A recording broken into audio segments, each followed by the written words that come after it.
Hey les calamars, j'espère que vous allez bien. Alors, putain de balerdi de merde. Alors c'est pourquoi? C'est pour le dernier match face à Nice. J'ai pas pu faire un bon débrief, j'étais pas en live. Et malheureusement, j'ai pas pu m'énerver en direct. Voilà, donc comme vous l'avez vu, j'ai fait un petit débrief. Je n'ai pas pu me lâcher non plus, j'étais au travail. Et j'aurais voulu me lâcher aussi sur Aubameyang. La vidéo sur Aubameyang pour le putain d'Aubameyang de merde arrivera bientôt. D'ailleurs les amis, il y aura d'autres joueurs aussi qui seront mis en avant. Comme le putain de Kondogbia de merde, c'est quand il va jouer enfin. Comme le putain de je sais pas qui de merde. On va en parler, mais aujourd'hui, c'est pas le sujet. Aujourd'hui, c'est l'enchaînement des matchs à domicile. Voilà, vous avez vu dans le titre OM puissance 3. Pourquoi puissance 3? C'est parce qu'il y a 3 matchs à domicile qui vont arriver pour l'OM. La réception de l'AEK d'Athènes ce jeudi, la réception dimanche de Lyon et la réception de Lille la semaine prochaine en Ligue 1. Alors aujourd'hui, je vais vous rajouter à cela une composition que je vais vous mettre, ma composition que je souhaiterais voir face à l'AEK d'Athènes ce jeudi. Et vous allez me dire dans les commentaires si ça vous plaît ce format, si vous voulez qu'on continue dans ce domaine-là. Si vous voulez qu'on rajoute des choses, je vais vous poser la question tout à l'heure pendant qu'on fera la composition. Avant cela, on va enchaîner sur le calendrier. Je vais vous le montrer à l'écran. Vous le voyez ici, s'affiche ici. On a 6 matchs qui vont arriver avec 3 matchs à domicile et 3 matchs à l'extérieur.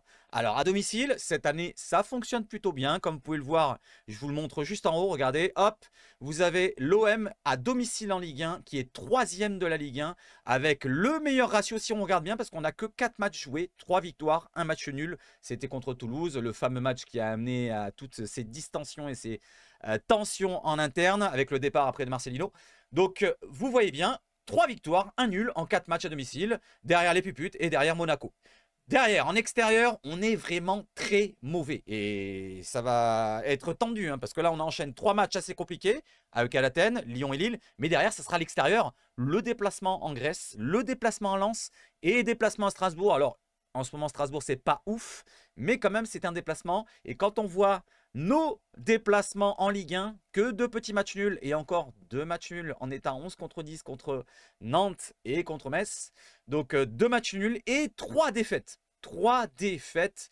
C'était contre Paris, certes. C'était contre Monaco, certes. Et contre Nice, là, lors du dernier match. Voilà, on a fait le topo sur le calendrier. Alors, pour ce match face à l'AEK d'Athènes, qui est en forme en ce moment, je vais vous montrer un petit peu leur forme sur l'autre écran tout à l'heure. Et face à Lyon ce week-end, je vous ferai une autre vidéo, pardon. Si cette vidéo vous plaît, les amis, n'hésitez pas à me le dire dans les commentaires. On enchaîne et on va faire la compo ensemble. N'hésitez pas à me dire ce que vous en pensez. Alors, la compo, j'ai mis déjà le gardien parce que je pense, ça c'est mon choix, que Paul Lopez sera incertain pour ce jeudi-là. D'ailleurs, il y a des tests médicaux qui doivent être faits aujourd'hui. On est lundi soir. Je ne sais pas, je n'ai pas encore les résultats. Si vous les avez, n'hésitez pas à me le dire dans le commentaire. Si vous les avez ce matin, quand je vous le programmerai pour ce mardi matin. Alors, n'hésitez pas à me dire si la compo vous plaît. Si vous avez votre compo, n'hésitez pas à la mettre dans les commentaires. Et je vais enchaîner joueur par joueur, poste par poste. Alors, on est parti du gardien. On n'a que 2 choix. Donc, on avait soit Paul Lopez. Je viens de vous le dire, il était incertain. Il était blessé contre Nice. Il est sorti. Il a laissé 30 minutes de jeu à Ruben Blanco.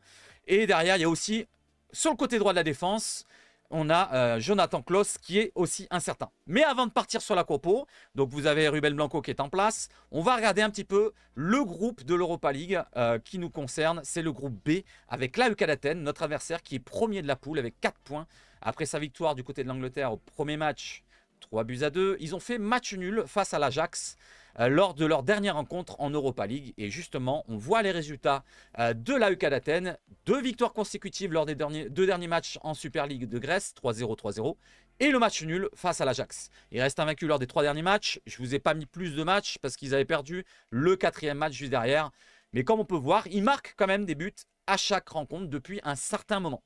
Ils ont des joueurs qu'on peut connaître, comme Sidibé, comme Moukoudi, l'ancien défenseur de Saint-Etienne, et d'autres joueurs comme Gacinovic, qui joue en Allemagne, comme Zuber, Steven Zuber, c'est le Suisse qui était du côté de l'Eintracht Francfort.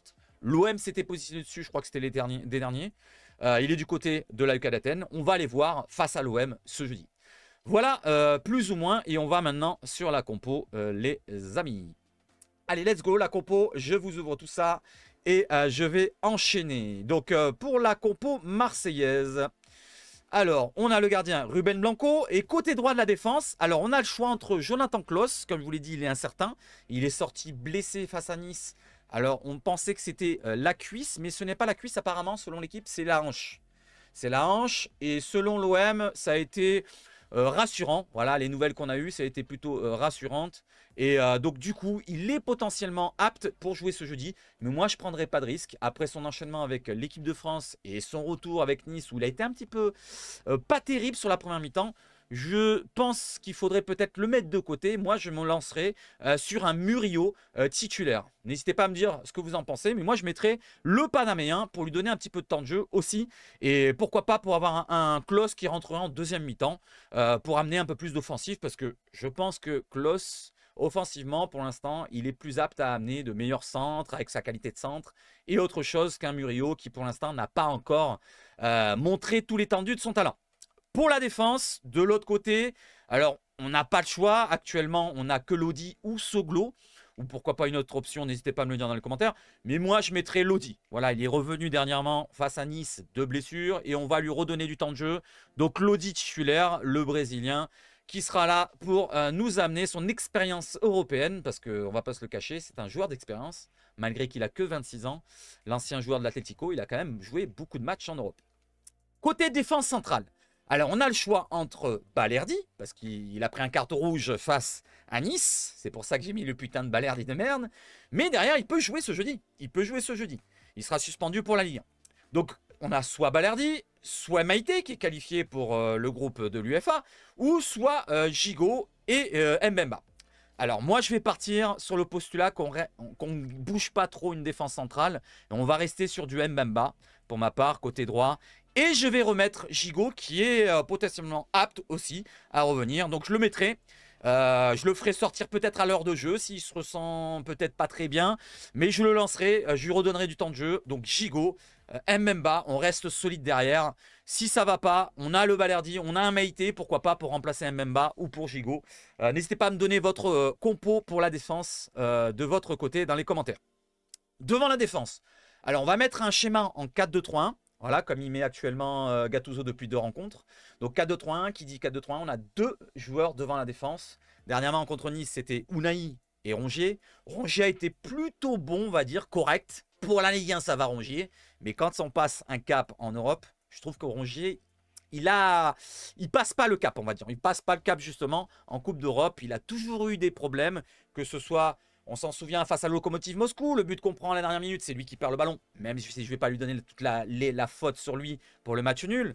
Le match face à Francfort comparé à domicile, c'est lui qui fait une erreur dans la défense. Le match face à... Comment ça s'appelle ? À City, il y a quelques années, je crois que c'est lui qui fait la passe décisive pour De Bruyne qui va marquer au but, ou je ne sais plus c'est qui marque, c'est Silva peut-être à l'époque. Mais je m'en souviens bien qu'il a fait plusieurs erreurs. J'ai l'impression qu'il ne passe pas ce cap-là en Coupe d'Europe. Valentin Rongier, il est très bon pour la Ligue 1. C'est un très bon meneur d'hommes peut-être dans les vestiaires et peut-être pas sur le terrain parce que finalement quand il doit parler à l'arbitre, il ne le fait pas.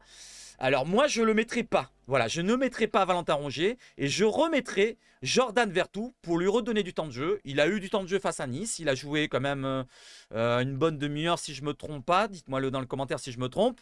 Et je mettrai à côté de lui un Kondogbia. Je ne mettrai pas Unai qui m'a l'air assez perdu devant cette défense. C'est pas vraiment son poste. Moi, pour ma part, Unai, c'est soit dans un milieu à 3 avec une seule pointe basse et dans les 2 milieux devant cette pointe basse, ou soit en numéro 8-10 comme Aminarit actuellement. Et justement, devant ces 2 joueurs-là, je vais mettre qui? Je vais mettre Aminarit, bien sûr. Alors Kondogbia, je le remets parce que j'ai envie de le voir. Alors, il a un gros salaire, c'est bon, plus de 600 000 par mois. Au bout d'un moment, montre tes qualités. En plus de ça, Vertou, Kondogbia, je ne vous cache pas que c'est les 2 meilleurs milieux de terrain qu'on a en termes d'expérience européenne. Kondogbia, il a joué avec l'Atlético, il a joué avec, dites-moi l'autre club, je ne me rappelle plus, Monaco. Avec Séville, je crois qu'il en a joué quelques-uns, je ne sais pas si je me trompe. Et Vertou avec la Roma, il en a joué plein. Donc 2 joueurs de qualité devant la défense, qui ont de la qualité européenne, l'expérience européenne. Et Aminarit qui est en forme en ce moment, qui revient bien. Je trouve qu'il est très en forme. Il faut continuer sur cette forme-là. Donc Aminarit en numéro 10. Feu follet. Derrière 3 attaquants. Que seront, je vais vous le donner dans le mille, à droite. Je mets plus Ismail Assar. Je le remets à son poste préférentiel. Je trouve qu'il est plus dangereux sur ce côté droit, sur ce couloir droit. Je ne sais pas ce que vous en pensez vous, mais moi je trouve qu'il est plus dangereux sur ce couloir droit. On le voit un peu plus. Alors derrière cela, Ismaïla Sarr, je vais parler aussi de son efficacité offensive face à Nice. Ce qu'il a dit après le match, sa réaction d'après-match. Je trouve qu'elle était un petit peu à contresens parce qu'il a dit on a été un petit peu en manque d'efficacité face aux Niçois, on aurait dû gagner ce match-là. Mais mon coco, Ismaïla Sarr, il faudrait peut-être un petit peu bien contrôler le ballon, être un peu plus efficace quand il y a des occasions. Donc Ismaïla Sarr manque d'efficacité sur les derniers matchs et j'aimerais bien qu'il progresse dans ce domaine-là. Au-delà de ça, il a déjà marqué 2 buts, on va rien dire sur cela, mais Ismaïla Sarr, son côté droit, c'est peut-être son meilleur poste. Côté gauche, je vais remettre Iliman Ndiaye. Alors Iliman Ndiaye, dans le jeu, il fait des efforts, mais derrière l'efficacité, c'est pareil qu'Ismaïla Sarr, voire même pire. Voilà, il a marqué un but contre Monaco, assez chanceux certes, mais derrière cela, j'aimerais bien qu'il ait un peu plus d'efficacité devant les buts. L'occasion qu'il a face à Nice dans la fin de match, j'aurais aimé qu'il la mette au fond. Et devant, je vous mets qui? Alors, on avait le choix entre Aubameyang ou Vitinha. Eh ben, je vais vous mettre qui? Vitinha. Alors, Vitinha, j'aimerais bien lui redonner sa chance. Avec Gattuso, pour l'instant, il n'a pas vraiment eu sa chance. Il a eu que 45-49 minutes, je ne sais plus combien exactement. Il a eu moins d'une heure de jeu, en tout cas, en 4-5 rencontres depuis que Gattuso est là, depuis le match de Monaco. Voilà, j'aimerais bien qu'il ait un petit peu du temps de jeu et pourquoi pas qu'il soit titulaire directement pour un petit peu faire déjà souffler Aubameyang, qui arrive à un certain âge hein, quand même, hein, on va pas se le cacher, et qui en plus est en dedans, point de vue efficacité. Il a marqué un but, certes, face au Havre, mais derrière, là, le match qu'il a joué contre Nice, l'occasion qu'il a, avec cette occasion face à face au gardien, je pense qu'un joueur de cette qualité, normalement, il doit la mettre au fond, doit au moins cadrer, ou alors décaler côté droit, Ismaïla Sarr qui arrivait tout seul dans la surface. Donc pourquoi pas donner sa chance à Vitinha? N'hésitez pas à me le dire dans les commentaires. C'est un joueur qu'on a acheté très cher, il faudrait un petit peu le voir. Voilà, donc si on ne le voit plus, ben, autant le laisser sur le banc et le vendre cet hiver, parce qu'on y va tout droit, là, avec ce qui se passe là, avec Vitinha, il est écarté petit à petit. Moi j'aimerais bien le voir. Alors, je ne vais pas parler de Correa qui revient de blessure, parce que personne pour l'instant l'aime du côté de l'OM, malgré qu'il peut avoir du temps de jeu. Voilà, il faudrait lui donner du temps de jeu aussi, parce que c'est un joueur de l'OM, il est sous contrat à l'OM, et il faut lui donner de la confiance aussi. Donc Correa, il rentrera en cours de jeu. Alors, est-ce que ça sera sur un couloir à la place d'Ndiaye ou Sarr, ou pourquoi pas dans l'axe avec 2 pointes ou avec une pointe devant, je ne sais pas. Aubameyang, pareil, on peut le faire entrer. Mug, voilà, il n'est pas non plus écarté à 100%, il faut faire le jouer aussi. Et Unai, ben moi, personnellement, Unai, je ne le mettrai pas en remplacement de Vertou ou de Kondogbia, mais plutôt à la place d'Amin Harit. Voilà, si on doit faire rentrer Aziz Unai, ça sera à la place d'Amin Harit. Voilà les amis, ma compo face à l'AEK Athènes. N'hésitez pas à me donner votre avis pour votre compo face à l'AEK Athènes. Normalement, tous les joueurs qui sont là sont disponibles pour la rencontre. J'espère que Kondogbia sera là, parce que bon, on ne sait jamais. Un coup, il va péter de travers et il va se chier dessus et il sera malade. Je ne sais pas, mais Kondogbia, en tout cas, il est très fragile. J'espère le voir de plus en plus. Vertou, il a l'air de revenir, donc ça va, on peut le faire jouer. Et Gigot, j'espère que sa cote est bien rétablie. Voilà les amis, ma compo. On fait souffler Klos. On fait souffler Paul Lopez. J'ai pas envie qu'il prenne de risque parce que bon, c'est soit Paul Lopez, soit Blanco. Parce que n'oubliez pas, pardon, en Europa League, il n'y a pas de Simon Ngapanto Etenbu. Il est même pas inscrit sur la liste d'Europa League. Merci Marcelino qui l'a pas inscrit. Donc si Blanco se blesse et que Paul Lopez était encore blessé, ben, on n'aurait plus de gardien. On mettrait peut-être Gigot ou Mbemba, pourquoi pas. Voilà les amis. Et bah tiens, n'hésitez pas à me dire qui vous mettez au gardien si Blanco se blesse. Et imaginons Paul Lopez ne peut pas revenir non plus. Qui vous mettez en second gardien?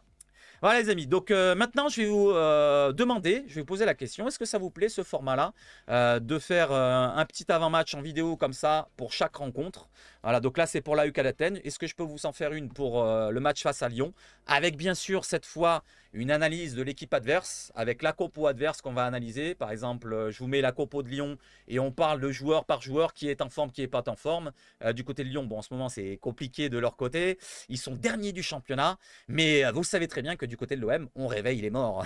Alors attention, parce que moi franchement, moi je vous le dis, dans les 3 matchs qui vont arriver, je suis pas sûr qu'on fasse le plein. D'ailleurs, c'était la question de la miniature. N'hésitez pas à répondre à cette question. Est-ce que vous pensez qu'on va faire le plein sur ces 3 rencontres à domicile?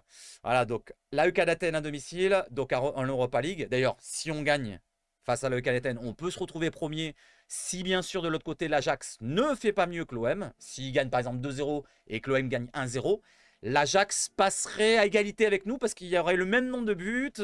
Donc on serait à égalité parfaite. Je ne sais pas comment ça se départage. Je pense que peut-être parce qu'on était à l'extérieur, les 3 buts marqués, je ne sais pas, peut-être qu'on est devant. Voilà, n'hésitez pas à me dire ce que vous en pensez de ce format-là. Si je peux en faire encore d'autres pour les prochains matchs. Voilà, donc je ne peux pas faire de matinale malheureusement. Je vous ai dit pourquoi. Parce que bon, le travail de nuit, c'est assez compliqué d'enchaîner jour et nuit. Voilà, donc et me réveiller le matin tôt pour vous faire des lives matinales. Mais je continuerai à vous faire les matchs comme d'habitude commentés. Des lives de temps en temps, je vais essayer d'en faire quand j'aurai plusieurs jours de repos le matin ou dans l'après-midi, pourquoi pas. Et pourquoi pas, s'il y en a qui sont hypés pour aller sur Twitch, pourquoi pas en faire quelques-uns sur Twitch. On va essayer d'aller sur cette plateforme aussi et peut-être s'étendre un petit peu à droite à gauche. Voilà les amis, n'hésitez pas à réagir dans les commentaires. N'hésitez pas à me donner votre compo. N'hésitez pas à me dire, donnez-moi en avance quel sera selon vous l'homme du match de la rencontre de ce jeudi. Je ne serai pas là jeudi en live. Voilà, je ne peux pas le faire jeudi malheureusement. Dimanche, je serai là par contre face à Lyon. Ça, on passera un bon avant-match ensemble, les amis, et ça sera que parfait. Voilà, donc je pense que j'ai tout dit pour cette vidéo-là. N'hésitez pas à réagir. Je réfléchis encore si j'ai pas oublié quelque chose. Tchac, tchac, tchac. Ah oui, tiens, une petite question juste avant de partir. Est-ce que vous pensez que l'OM puisse faire quelque chose cette année en Coupe d'Europe? En championnat, pour l'instant, c'est difficile, mais en Coupe d'Europe, est-ce que vous pensez que ça sera une saison où en Ligue 1, on sera dans la mouise, dans la merdasse, et en Coupe d'Europe, on fera un parcours? N'hésitez pas à réagir à cette question, donnez dans les commentaires votre avis, et on se retrouve pour la prochaine vidéo, le prochain live. Vive le foot chez Sebach Foot, et surtout, allez l'OM!